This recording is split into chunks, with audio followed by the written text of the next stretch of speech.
दाढ़ी बनवाने। तो दोस्तों अभी हम जा रहे हैं भाई कटिंग करवाने, और बारिश का मौसम हो रखा है और अभी बज रहे हैं भाई शाम के 6:30 7 के आसपास टाइम हो रहा है और कटिंग कराने जा रहे हैं हम। और छाता ले रखा है भाई हमने, और ये भाई कटिंग कराने जा रहा है। तो भाई बारिश वाला मौसम है, देख सकते हो आप। भाई सुबह से थोड़ी धूप थी और शाम के बाद फिर बारिश वाला मौसम हो गया था। तो हम फिलहाल हम जा रहे हैं और मेरे पीछे भी आप देख सकते हो फिलहाल अभी कोई है नहीं। और चलो चलते हैं कटिंग करवाने। और बाहर सामने देखो भाई, यार हमारा देश का जवान मंगू।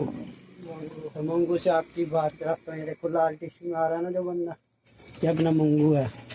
मंगू क्या हाल है? ठीक है। कहाँ जा रहा घूम रहा? हाय तो कर दे, ओए हाय तो कर दे,